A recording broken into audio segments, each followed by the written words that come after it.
Assalamualaikum warahmatullahi wabarakatuh. Alhamdulillah, alhamdulillahirabbil alamin. Wassalatu wassalamu ala asyrofil anbiya'i wal mursalin wa ala alihi wa sahbihi ajma'in. Amma ba'd. Yang pertama-tama, marilah kita panjatkan puja dan puji syukur kita kehadirat Allah Subhanahu wa taala yang telah memberikan kita begitu banyak nikmat.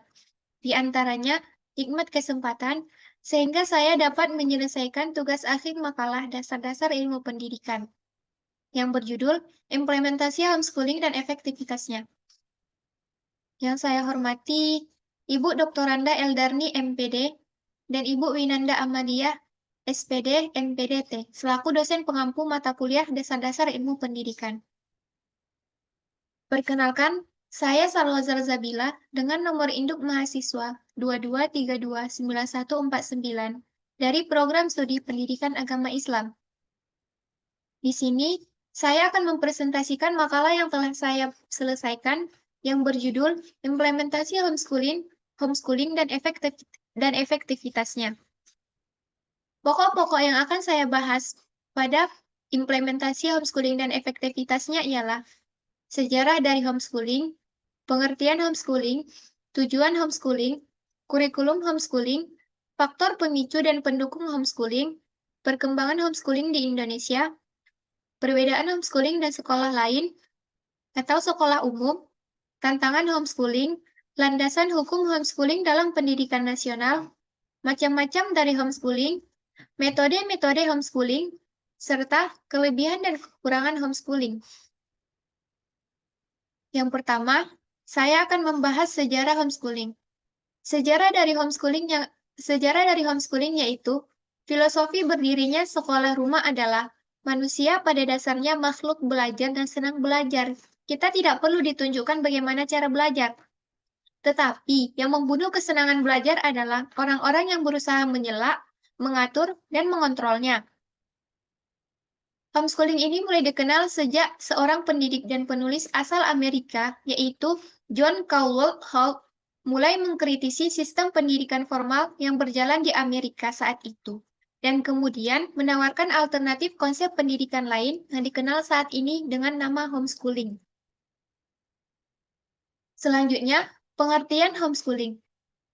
Pengertian dari homeschooling itu ialah homeschooling merupakan kegiatan belajar mengajar yang dilakukan di rumah atau dengan kata lain sekolah berbasis keluarga. Homeschooling sendiri dipilih karena memiliki beberapa keuntungan.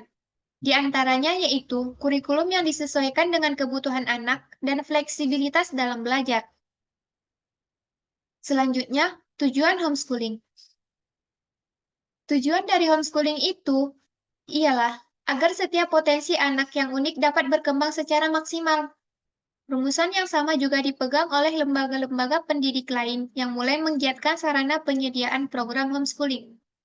Menurut John Holt, tujuan dilaksanakannya homeschooling adalah menjamin penyelesaian pendidikan dasar dan menengah yang bermutu untuk proses pembelajaran akademik dan kecakapan hidup.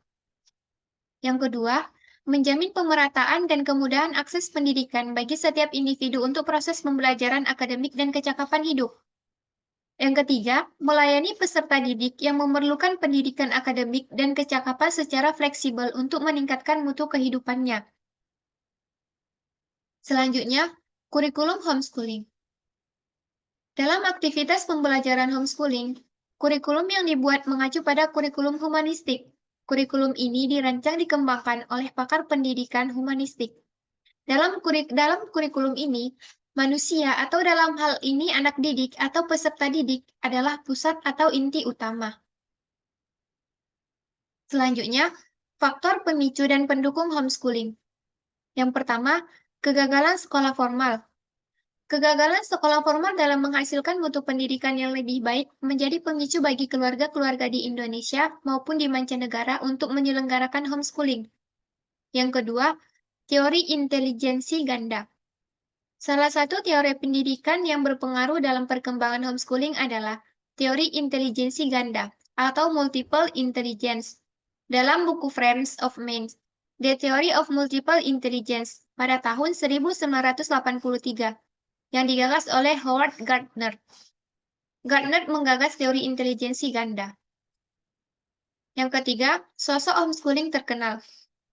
Banyaknya tokoh-tokoh penting dunia yang bisa berhasil dalam hidupnya tanpa menjalani sekolah formal juga.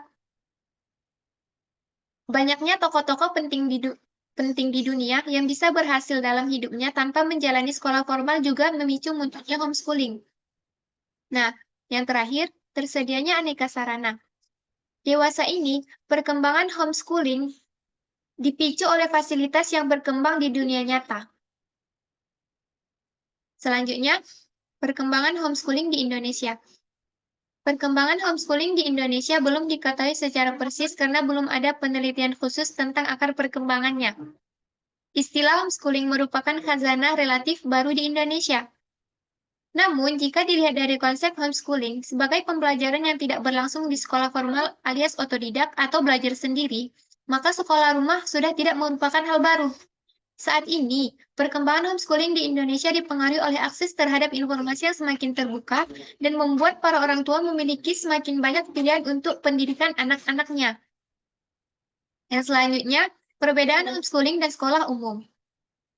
Pada homeschooling, sistem pendidikan menyesuaikan kebutuhan anak dan kondisi keluarga. Yang pertama, kurikulum dapat disesuaikan dengan keinginan orang tua sesuai dengan kebutuhan anaknya. Yang kedua, orang tua dapat meningkatkan materi pembelajaran pada bidang yang dikuasai anak. Yang ketiga, tidak terfokus pada buku teks, lebih banyak menerapkan praktik. Yang keempat, interaksi anak cenderung terbatas karena hanya berada di satu lingkup yang sama. Yang kelima, aturan yang lebih fleksibel dan mampu mengembangkan karakter anak. Dan yang terakhir, meminimalisir gangguan tunggal dari siswa lain. Misalnya, suasana ruang belajar yang berisik. Sedangkan pada sekolah formal, sistem pendidikan menggunakan standarisasi sesuai standar yang dipikirkan lembaga sekolah dan Departemen Pendidikan Nasional. Yang pertama, kurikulum sekolah formal sudah ditentukan, yaitu mengikuti kurikulum pemerintah-pemerintah. Yang kedua, pembelajaran yang ada cenderung terfokus pada buku teks, tidak seperti homeschooling. Yang ketiga, suasana lingkungan yang cukup kondusif. Yang keempat, perkembangan sosial anak lebih terbentuk dari adanya interaksi dengan beragam orang dan latar belakang yang berbeda. Yang kelima, mengikuti aturan sekolah yang berlaku. Dan yang terakhir, fokus perhatian guru kepada seluruh siswa. Selanjutnya, tantangan homeschooling. Dalam homeschooling, tantangan terbesarnya adalah kompleksitas. Orang tua tak bisa memasrahkan begitu saja anak kepada orang lain. Kalau ingin homeschooling, orang tua harus mau belajar karena homeschooling bukan sekedar memindahkan sekolah ke rumah. Cara kerja homeschooling juga berbeda dengan sekolah. Yang pertama, semua interaksi yang terjadi di rumah berlangsung secara informal. Komunikasi antara orang tua dan anak berlangsung secara informal dan kasual, berbeda dengan komunikasi antara guru dan murid yang bersifat formal, seperti di sekolah. Yang kedua, orang tua berbeda dari guru. Yang ketiga, sarana di rumah tak sama dengan sekolah. Yang keempat, model homeschooling itu sangat banyak. Model homeschooling tak hanya mengadaptasi sekolah. Yang selanjutnya, landasan hukum homeschooling dalam pendidikan nasional. Pendidikan homeschooling dijamin Undang-Undang Nomor 20 Tahun 2003 tentang Sistem Pendidikan Nasional. Pendidikan adalah usaha sadar dan terencana untuk mewujudkan suasana belajar dan proses pembelajaran agar peserta didik secara aktif mengembangkan potensi dirinya untuk memiliki kekuatan spiritual keagamaan, pengendalian diri, kepribadian, kecerdasan, akhlak mulia, serta keterampilan yang diperlukan dirinya, masyarakat, bangsa, dan negaranya. Juga dijelaskan, sistem pendidikan nasional adalah keseluruhan komponen pendidikan yang saling terkait secara terpadu untuk mencapai tujuan pendidikan nasional. Atau dalam pasal 1. Selanjutnya, macam-macam homeschooling. Macam-macam dari homeschooling itu ada 3. Yang pertama, homeschooling tunggal. Yang kedua, homeschooling majemuk. Dan yang ketiga, homeschooling komunitas. Yang pertama adalah homeschooling tunggal. Homeschooling tunggal yaitu homeschooling yang hanya melibatkan satu keluarga. Artinya, model pembelajaran atau kegiatan sekolah yang ada dilaksanakan sendiri, tidak digabung dengan keluarga lain. Yang kedua, homeschooling majemuk. Homeschooling majemuk adalah homeschooling yang diselenggarakan secara kelompok oleh 2 atau lebih keluarga untuk kegiatan tertentu berdasarkan kesamaan bakat dan minat. Sementara kegiatan pokoknya tetap dilaksanakan oleh orang tua masing-masing. Dan yang ketiga, homeschooling komunitas. Homeschooling komunitas adalah jenis homeschooling yang menggabungkan beberapa homeschooling majemuk untuk selanjutnya menyusun silabus, RPP, bahan ajar, kegiatan pokok, dan lain-lainnya secara serentak atau sama. Selanjutnya, metode homeschooling. Metode-metode homeschooling itu terbagi menjadi 7. Yang pertama, school at home. School at home merupakan metode homeschooling yang dilakukan di rumah dengan sistem pendidikan yang sama persis seperti sekolah formal. Yang kedua, Unity Studies. Unity Studies merupakan metode homeschooling berbasis tema. Artinya, siswa tidak mempelajari suatu subjek atau mata pelajaran secara utuh, melainkan dari tema tertentu yang ditinjau dari mata pelajarannya. Yang ketiga, Charlotte Mason atau The Living Book Approach merupakan metode homeschooling melalui pengalaman nyata. Artinya, anak diajak untuk terjun dan merasakan langsung apa yang mereka pelajari. Misalnya, belajar matematika lewat kegiatan memasak. Yang keempat, klasikal. Klasikal merupakan metode homeschooling yang menggunakan 3 tahapan perkembangan anak. Yang kelima, Waldorf. Waldorf merupakan metode homeschooling yang menjadikan suasana sekolah mirip seperti suasana di rumah. Yang keenam, Montessori. Montessori merupakan metode homeschooling berbasis lingkungan sekitar agar anak dapat berinteraksi langsung dengan lingkungannya. Yang ketujuh, Eclectic. Eclectic merupakan metode homeschooling yang menggabungkan beberapa metode pembelajaran tertentu untuk disesuaikan dengan kebutuhan yang ada. Artinya, orang tua bebas memilih beberapa metode untuk selanjutnya digabungkan menjadi satu. Nah, yang terakhir, kelebihan dan kekurangan dari homeschooling. Yang pertama, saya akan membahas tentang kelebihan dari homeschooling. Kelebihan homeschooling yang pertama ialah lebih memberikan kemandirian dan kreativitas individual, bukan pembelajaran secara klasikal.